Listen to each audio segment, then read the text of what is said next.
أضفيت على الحسن العبقى فالورد تضوى واعتنقا حسن يا رب لنا الخلقا طهره فلا يحوي نزقا أضفيت على الحسن العبقى فالورد تضوى واعتنقا. Saya bilang, orang baik dan orang buruk itu bedanya tipis loh.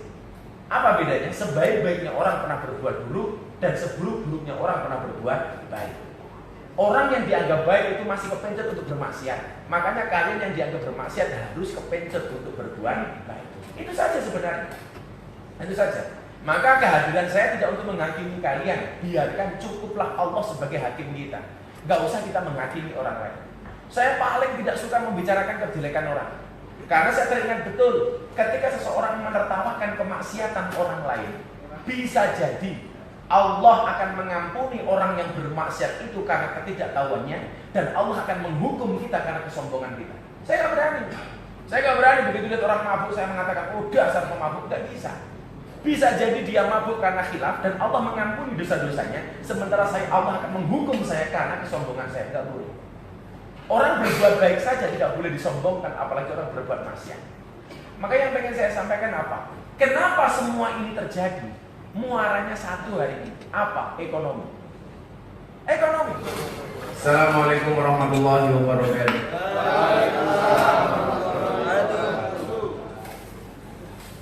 Alhamdulillahirabbil alamin. Shallallahu wassalamu ala asrofil anbiya'i wal mursalin sayyidina wa maulana Muhammadin wa ala alihi washabihi mujahidin at-tahirin amma ba'du. Rekan-rekan sekalian yang berbahagia, alhamdulillah setelah beberapa minggu yang lalu saya batalkan karena kondisi badan yang belum memungkinkan. Kebetulan saya sama Mami Lina sakitnya gantian di rumah sakit yang sama dengan penyakit yang berbeda. Maka jaga kesehatan kalian, karena siklus manusia itu lucu. Sehat untuk dapat duit, begitu sakit duitnya habis untuk biaya rumah sakit. Kenapa? Karena tidak pernah adanya keseimbangan dalam hidup kita. Apalagi kalian itu hidupnya abnormal. Yang abnormal itu beda dengan manusia secara keseluruhan. Manusia secara keseluruhan itu malam untuk istirahat, siang untuk bekerja. Sementara kita di sini dibalik, malam untuk bekerja, siang untuk istirahat. Belum lagi kemudian tuntutan kerja kalian menuntut kalian untuk melakukan hal yang lebih. Harus mengorbankan perutnya yang tadinya tidak dengan alkohol, mau gak mau kemudian ketika kerja di sini, terutama Mbak Elsie, mengorbankan perutnya. Nah, maka kemudian menjaga kesehatan itu menjadi penting. Jangan sampai uang yang sudah kalian kumpulkan dari pekerjaan kalian habis hanya untuk biaya rumah sakit. Kan begitu. Maka dikatakan as-sihhatu tajun 'ala ru'usil mar'i la yaraha illal mardu. Kesehatan itu adalah mahkota di atas kepala seseorang yang tidak bisa melihatnya kecuali orang yang sakit. Mami Lina ini baru paham punya perut sehat itu enak. Kapan? Ketika perutnya sakit. Sebelum sakit nggak kerasa. Kalian juga seperti itu. Mata baru ingat punya mata kapan? Ketika matanya belek, atau minimal ketika matanya sindel kayak belek. Kamu apa itu matanya? Bolong. Ternyata kacamata modus. Baru kerasa punya hidung kapan? Ketika hidung kita itu pilek. Kalau nggak pilek nggak kerasa. Kalau kita nggak pilek, subhanallah, kadang-kadang yang dilihat apanya? Yang dilihat kurangnya apa? Yang dilihat kurangnya toh. Begitu kita hidungnya sehat, yang dilihat apa? Peseknya. Maka begitu pesek, kemudian kita memperlakukan hidung kita itu semena-mena. Kalau kemudian kalian dandan, dipulas dan lain sebagainya supaya kelihatan mancung, itu masih boleh dalam syariat Islam. Itu namanya eksplorasi. Yang tidak boleh itu eksploitasi. Eksploitasi itu apa? Merubah bentuk hidup. Begitu kamu merasa pesek, kamu pulas dan lain sebagainya supaya kelihatan mancung, itu boleh. Boleh. Yang nggak boleh itu ketika kamu merasa nggak pede, hidung kamu sotek dengan solikin, itu nggak boleh. Silikon itu nggak boleh. Mohon maaf, ini barangkali kalian agak tersinggung. Alis ditebeli itu boleh, Mafi muskilah kata orang Arab. Yang tidak boleh itu adalah ketika kalian cabut dengan rata kemudian diganti dengan yang baru. Itu sama sekali tidak boleh.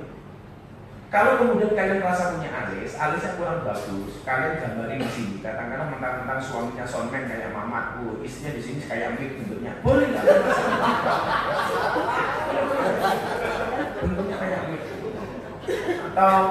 Atau suaminya ini penjual bunga di taman. Oh, ini kayak kembang, kayak bunga bangkai. Itu boleh saja.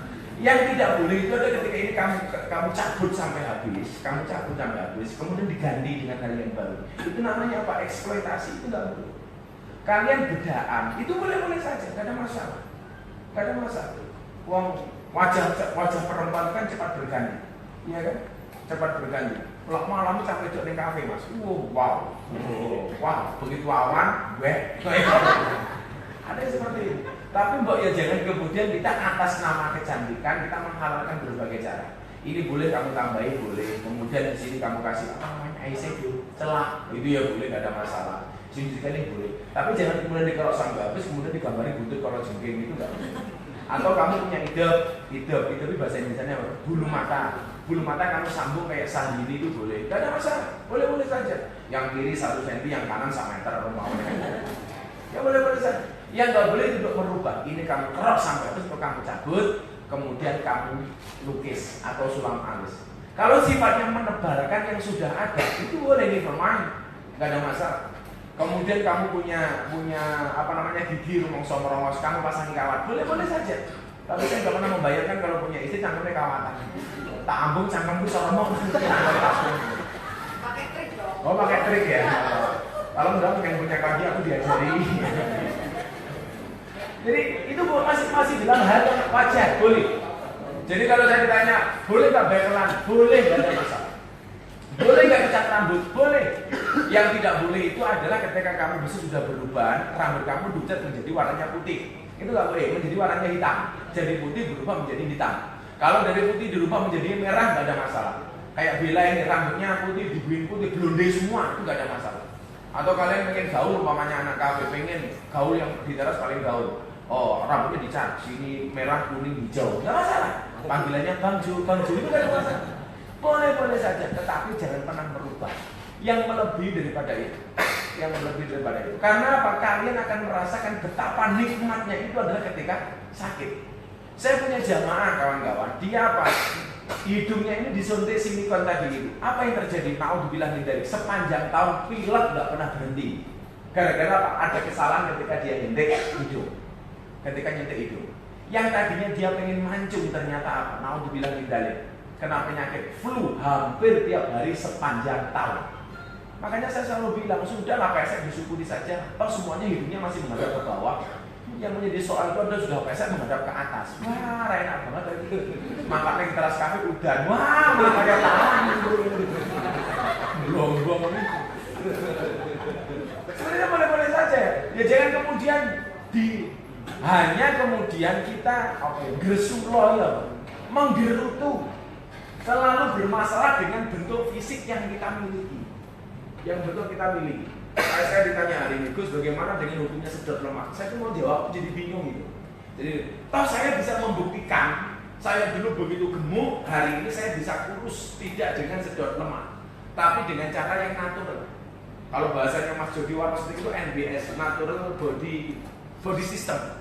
Jadi kemudian apa? Mengatur pola makan, mengatur pola olahraga, mengatur pola hidup, dan mengatur pola pikir.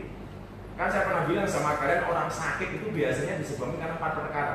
1 pola makan, 2 pola pikir, 3 pola hidup, dan 4 kakean pola. Nah ini kan banyak orang sakit gara-gara itu. Jadi ya yang pesek-pesek sudah, kalau kalian gak usah punya pikiran. Besok kalau saya punya uang gajian dari teras, mau saya suntik silikon, tak usah. Insya Allah orang pesek itu malah panjang umur.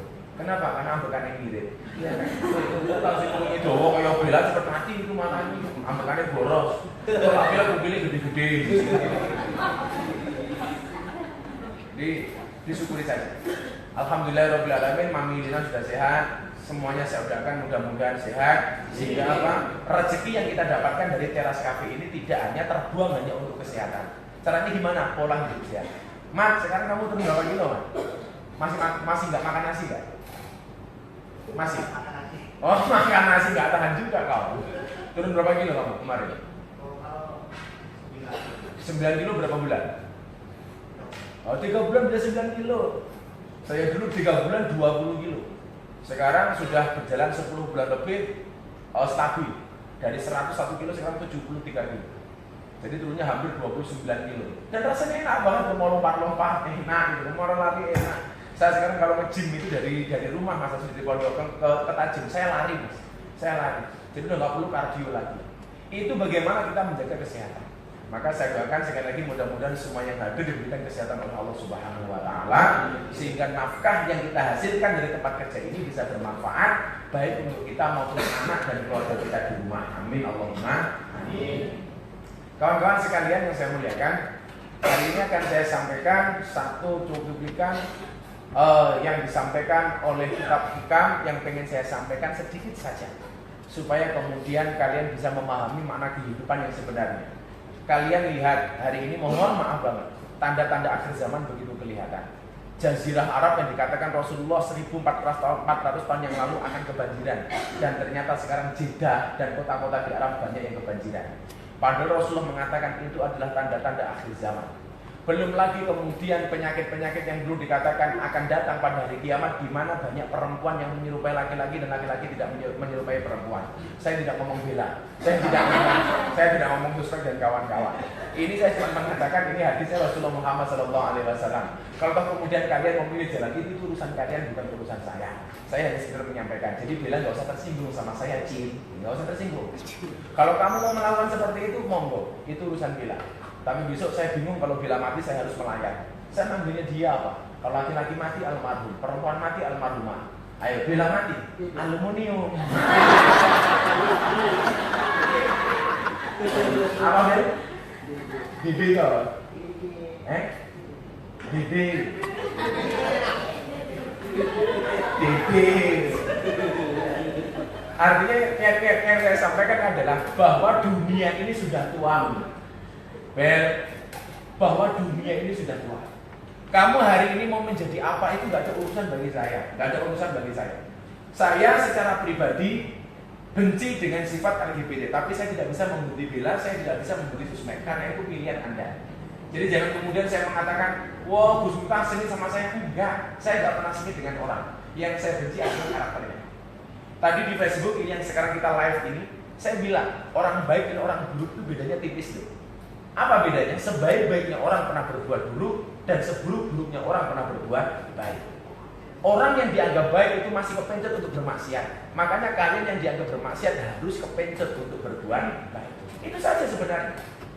Itu saja. Maka kehadiran saya tidak untuk menghakimi kalian. Biarkan cukuplah Allah sebagai hakim kita.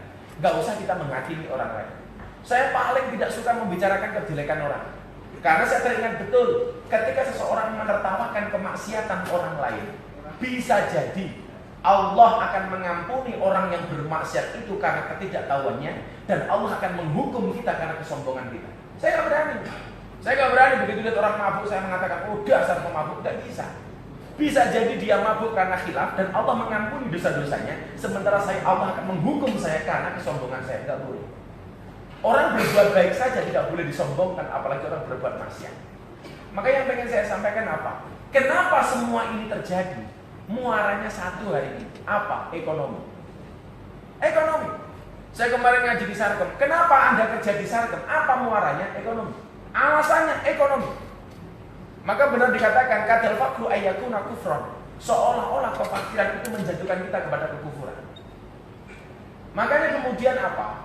Kalau kemudian kalian berangkat kerja di teras kafe ini berangkat dari persoalan ekonomi, maka kalian harus punya cita-cita. Apa cita-citanya? Begitu persoalan ekonomi saya selesai, saya punya modal, saya punya tabungan, saya niati, saya akan bekerja dan berusaha yang lebih baik daripada ini.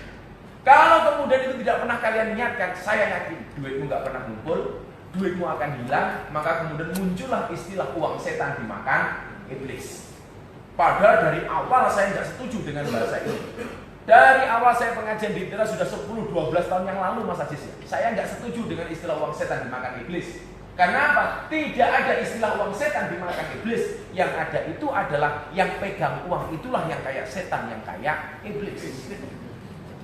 Kenapa itu bisa terjadi? Karena tidak pernah kita niatkan. Coba sekarang kayak teman-teman yang kemarin bangun rumah, siapa nih temannya Sesnek ini? Siapa? Ini. Dari awal coba kamu niatkan, saya kerja di Teras Cafe, saya akan bangun rumah. Kalau dari awal sudah kalian niatkan itu, saya yakin bisa kok bangun rumah.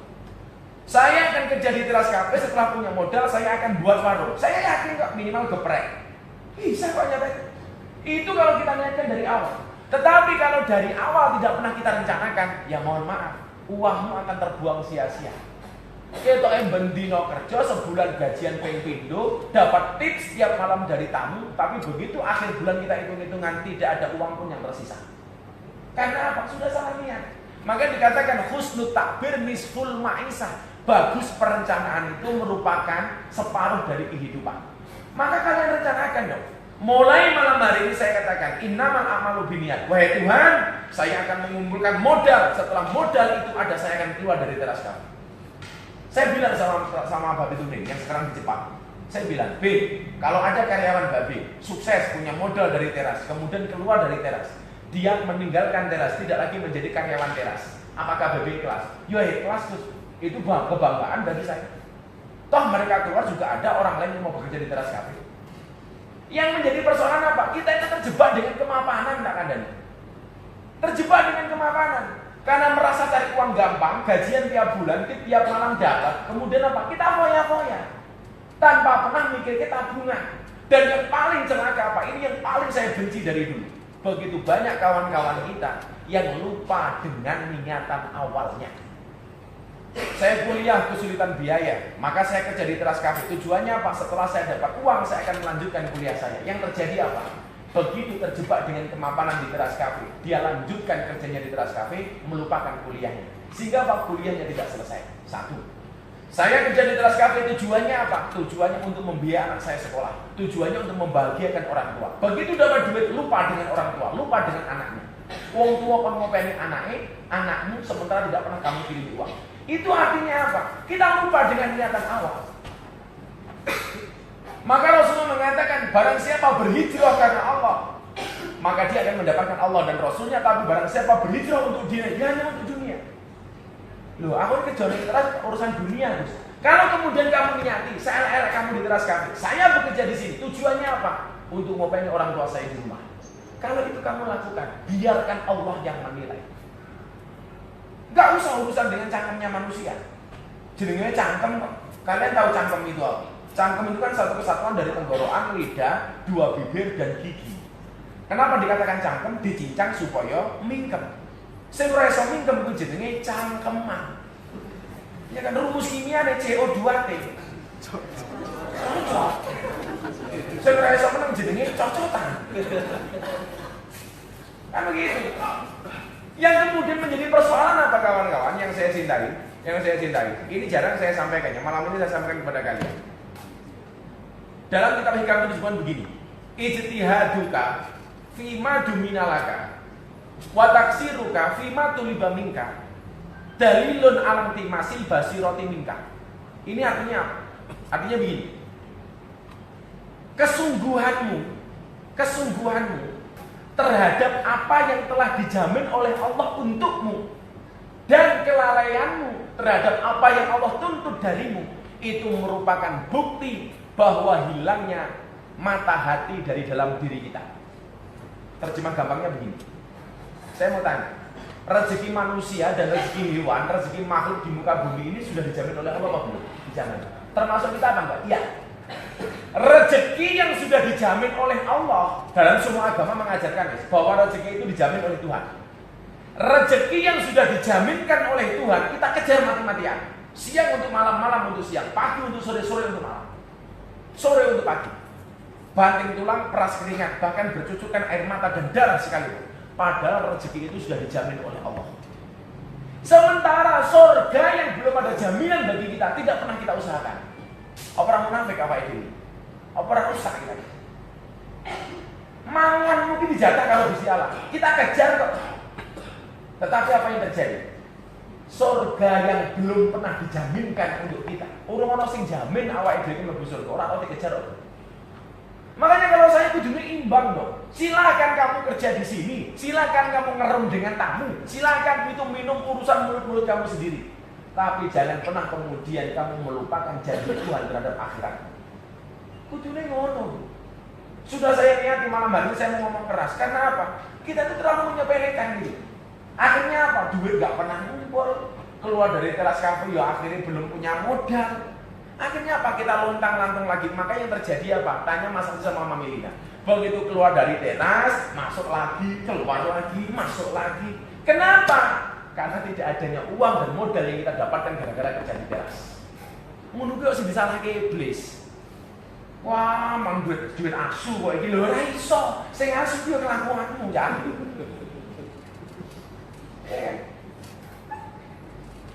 Aku kita tahu susah, maka saya bisa ngomong seperti itu.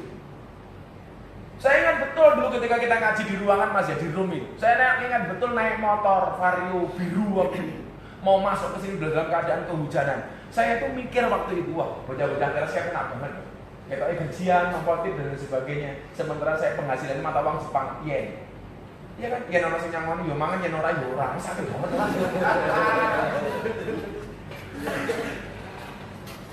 Maka coba, kawan-kawan, rezekimu dijamin oleh Allah.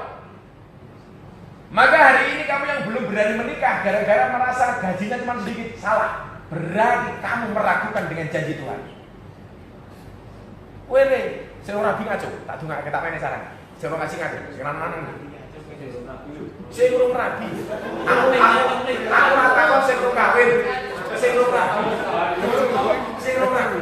Ya. Kamu wis tau iki. Kabeh. Wis tau. Ora aja rusak. Aku udah pindah. Orang yang mau menikah, dia ketakutan. Kalau saya menikah, gaji saya dari teras pas-pasan, saya menikah punya istri. Bagaimana dengan kehidupan istri dan anak saya? Itu orang-orang yang tidak percaya dengan janji Tuhan.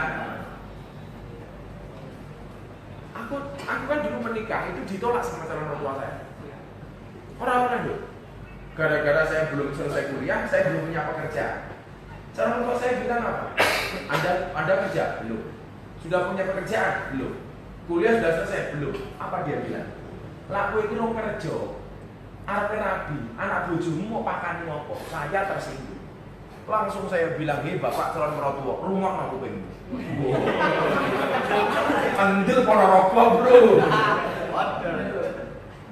Saya bilang, "Asyakku fil rizki sakku fil razik." Orang yang meragukan rezekinya berarti meragukan sang pemberi rezeki. Hari ini saya boleh miskin, Pak. Saya boleh miskin. Tetapi tidak ada jaminan Bapak besok lebih hebat daripada saya. Hari ini hidup Bapak lebih enak daripada saya, tapi tidak menutup kemungkinan saya lebih hebat daripada Bapak. Yang perlu Bapak calon mertua tahu, ingat, orang menikah itu membukakan dua jalan. Apa itu? Satu, jalan rezeki. Nomor dua, jalan bayi.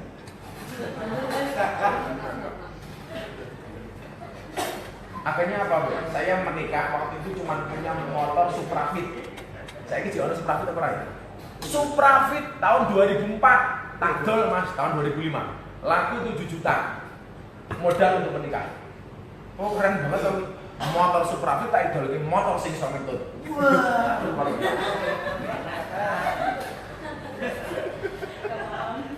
gak paham ya?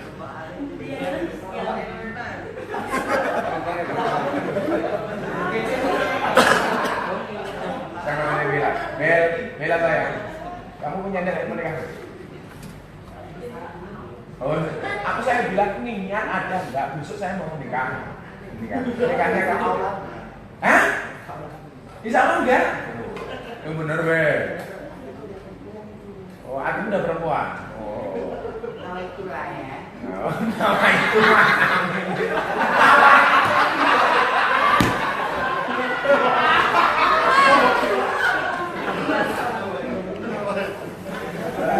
Nama itulah ya. Jadi kamu gak pernah punya niat untuk menikah gitu? Insya Allah enggak. Jadi menjomblo seumur hidup gitu. Insya Allah enggak.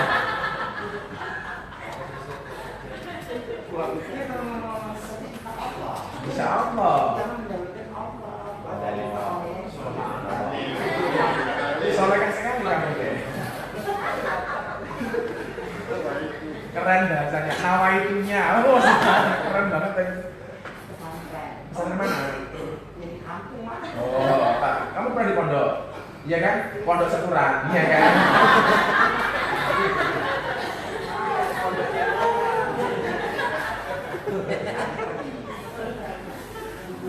Kalau kemudian dalam perjalanan yang naik itu lumrah. Anakku umur tahun gini, Mas. Zaman saya menikah ya. Saya dulu itu pertama kali diundang ngaji Mas Aziz masih mertua saya di sini. Mertua saya kan di sini, di Seturang, Pulau Dadi. Jadi dulu pertama kali Mas Aziz itu undang saya ngaji, itu saya masih di sini.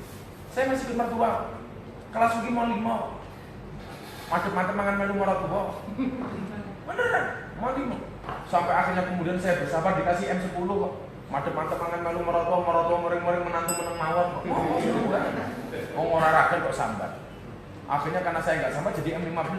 Macam-macam mangan melu mertua mering-mering menantu meneng mawon, mertua mati menantu melu marisi. Jadi mertuaku mau di M1 apa lek matamu.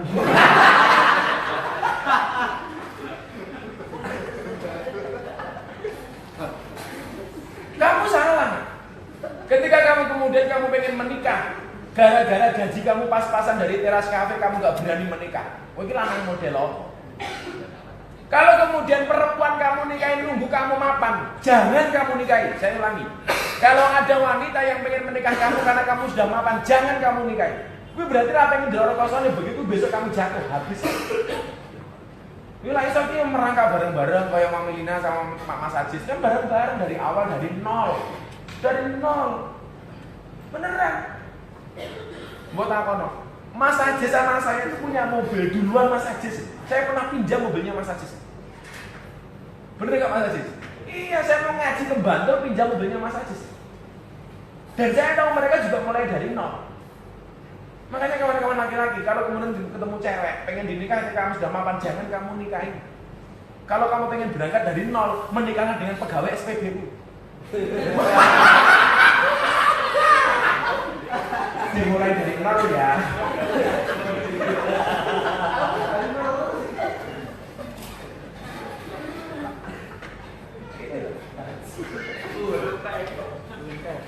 Makanya lagunya anak-anak TK itu yang paling saya suka itu cuma satu. Apa? Cicak-cicak di dinding.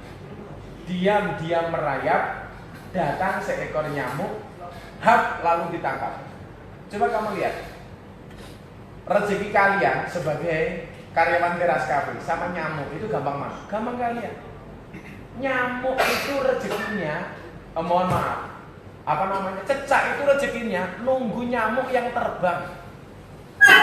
Begitu nyamuk mendekat, baru hap lalu ditangkap. Rezekinya nyamuk itu jauh lebih, rezekinya cecak itu jauh lebih besar daripada kita. Rezeki dia masih terbang kok. Kebayang nggak? Cecak yang seperti itu nunggu datanya nyamuk saja oleh Allah masih dijatah. Buktinya apa? Semuanya masih bisa hidup cecak-cecak itu. Padahal nunggu datangnya nyamuk. Lemo sok kowe iki duwe akal ora percaya karo Gusti Allah. Kuwi karena karo cecak. Cecak. Awakmu ngerti cecak kalak kelon iki. Baca enggak? Mesti do pistol dari belakang. Ya karena karo mlumah tiba.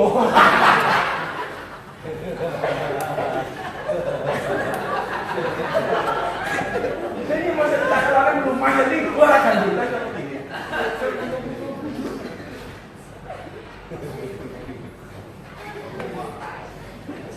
Kayaknya Bella banyak doki. Kamu main belakang apa?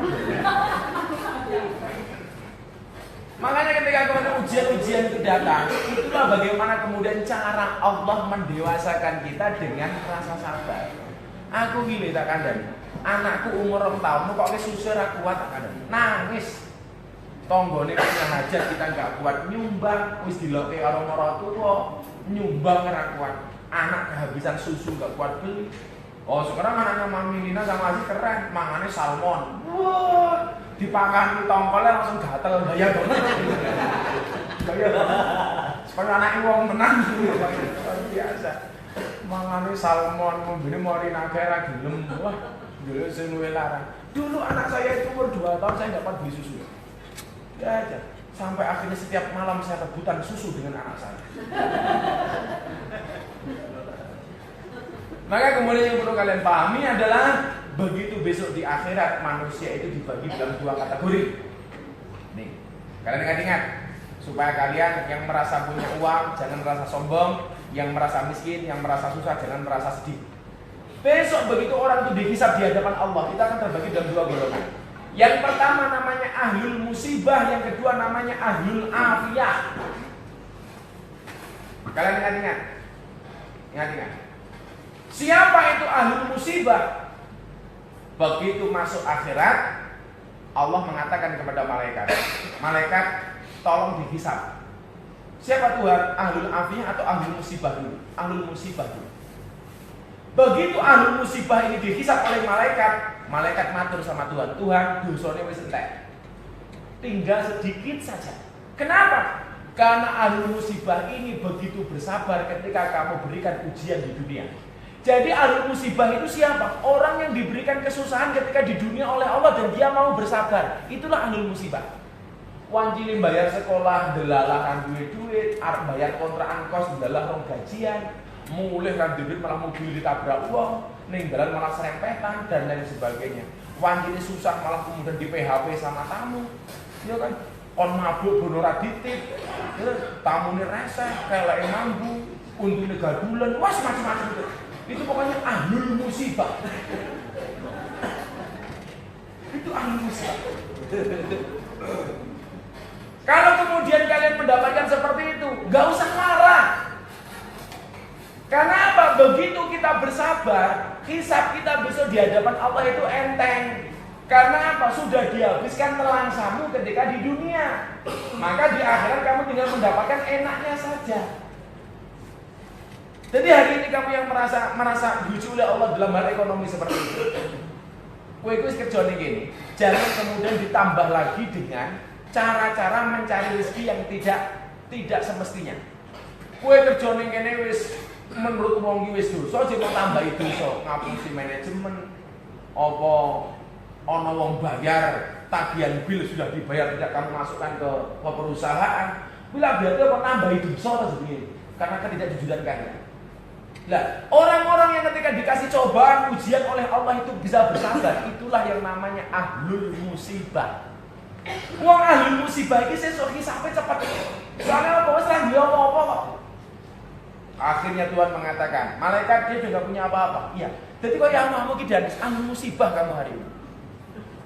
Ini teman saya ini, santri kalong ini. Ini dulu EO. Santri kalong itu enggak manggone pondok, wong teko. Teko minggat itu namanya santri kalong. Dia anak EO. Pekerjaannya lancar. Akhirnya diuji oleh Allah persoalan ekonomi. Apa ujiannya? Dia sakit. Begitu sakit habis ratusan juta. Asuransinya klaim tidak cair. Maka saya tidak pernah mengansulasikan anak dan istri saya. Males saya. Sehingga apa? Kalau kita punya asuransi, seolah-olah kita percaya dengan asuransi, tidak percaya dengan Allah. Saya nggak mau mengansulasikan anak saya. Buktinya apa? Ini habis ratusan juta gara-gara indikasi penyakitnya dicari tidak ketemu. Padahal dia sakit dan dokter menyatakan dia sakit. Dan ternyata klaim asuransinya tidak dibayar oleh perusahaan asuransi. Ayo. Akhirnya apa? Jatuh bangkrut. Pekerjaan menjauh, uang saldonya habis, pekerjaan penyakitnya tidak sembuh-sembuh. Apa sikap yang harus kita lakukan? Disitulah Allah menuntut kita untuk bersabar. Begitu kamu bersabar dan besok di akhirat hisab itu enteng banget. Iki tak wene kaya ngono kok bersabar. Maka Allah mengatakan kepada malaikat, "Utuhum salasan." Wahai malaikat, berikan kepada dia 3 perkara. Orang yang dikasih ujian sama Allah di dunia dia mau bersabar, maka besok di akhirat dia akan mendapatkan 3 hal. Yang pertama apa? Afiah, kebaikan. Afiah, keselamatan. Pokoknya kalau dipenak di karo Gusti Allah. Afiah yang dia tidak dapatkan di dunia dikasihkan di akhirat. Kemudian kedua apa? Khairon, kebaikan. Apa itu kebaikan di akhirat? Tidak lain dan tidak bukan adalah surga. Yang ketiga apa? Manzilah, surga yang sangat tinggi. Sangat tinggi. Jadi manzilah itu derajat surga yang paling tinggi. Yang pertama dia dapat afiah, yang kedua khairon, yang ketiga manzilah. Berikutnya ahlul afiyah dipanggil oleh malaikat. Ahlul afiyah, kamu sini, saya hisab. Begitu datang ke malaikat, mata dia melongok ke atas melihat ahlul musibah yang sudah masuk ke dalam surga. Matanya mendelik. Siapa itu ahlul afiyah? Neng donya iki diwenehi penak tok, seneng terus. Duwe-duwe terus, atine happy terus. Gadun siji ilang ganti gadun liyane ya luwih sugih. Pokoke penak tok uripe pokoke.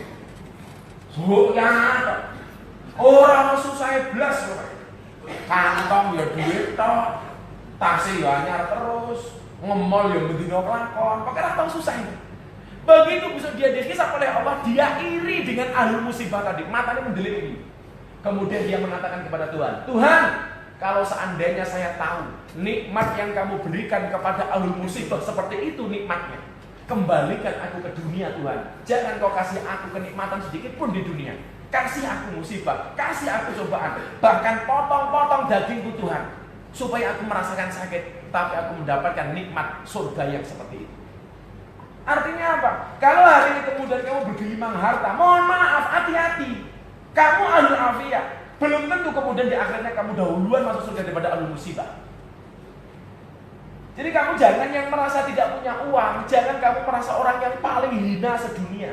Dan kamu yang merasa punya uang, jangan merasa orang yang paling hebat di dunia. Awas kamu, hati-hati. Ingat loh, Allah itu menjadikan orang kaya jadi miskin gampang. Contohnya siapa? Korun. Korun itu bondone di bawah 90 ekor unta, 90 ekor kuda. Kuncinya toh itu gak kuat. Padahal satu gudangnya Korun itu mulai luasnya berapa? 2 hektar. Gudang emas. Tapi ketika Allah mau memiskinkan dia, entek bondone. Allah mampu menjadikan maharaja diraja langsung menjadi orang hina. Siapa? Fir'aun.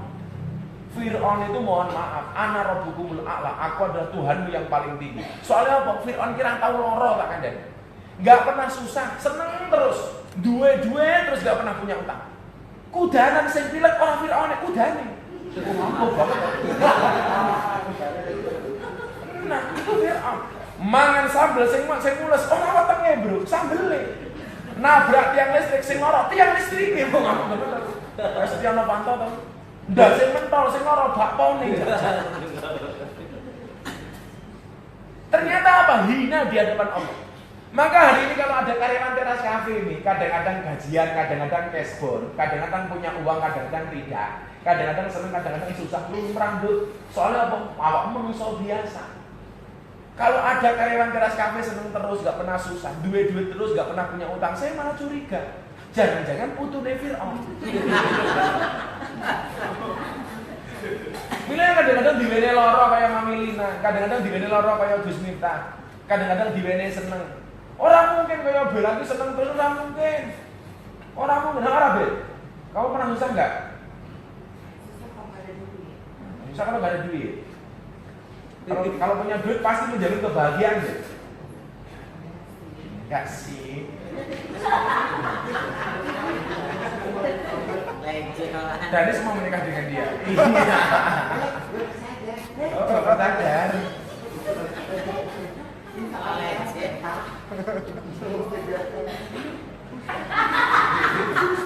Sedotannya besar itu ngomong ngopo ya, Bel? Oh, bukan. Sedotannya kuat. Pengajian kok iklan sedotan.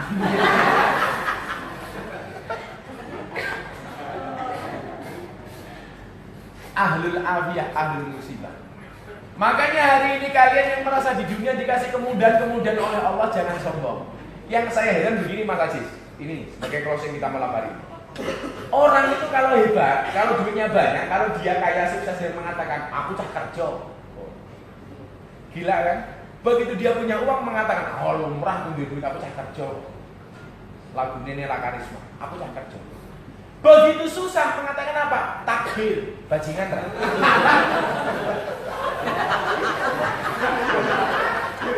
Langsung biangan kan gitu. Kalau dia punya uang mengatakan aku cah kerja, umrah aku sugih. Begitu kere, alang takdirku kere. Harusnya kalau kita kaya katakan seperti apa yang dikatakan oleh Nabi Sulaiman alaihissalam, hada min fadli rabbi. Apa kata Sulaiman? Ketika kita mendapatkan itu saya katakan, ini semua karena keutamaan yang diberikan oleh Tuhan. Ini semua fadilah yang diberikan oleh Tuhan, kemuliaan yang diberikan oleh Tuhan. Aku kaya karena Allah, aku sukses karena Allah. Tapi sebaliknya, kalau kita susah katakan.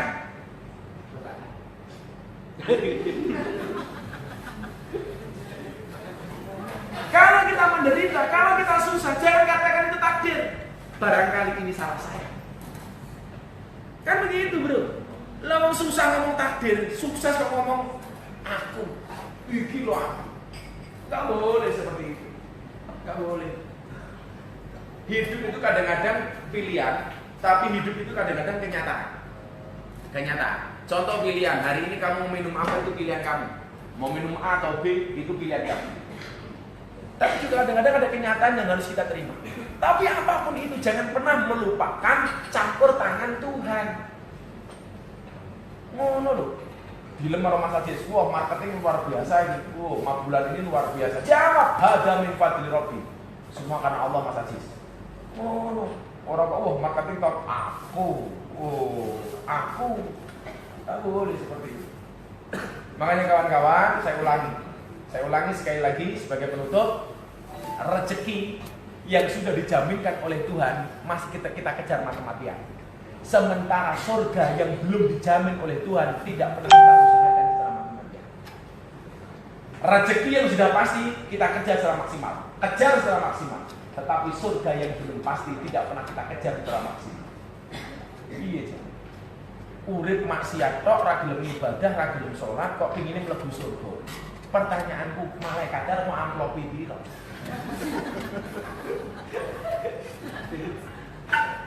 Aku curiga, wong ora tau salat pengen mlebu surga.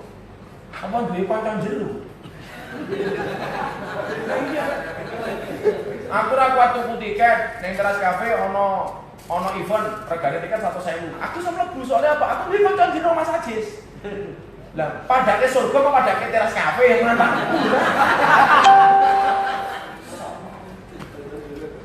Maka disinilah kita dibutuhkan keseimbangan antara urusan kita dunia dan urusan akhirat. Mudah-mudahan Allah membaikkan dunia dan akhirat kita. Amin. Allahumma.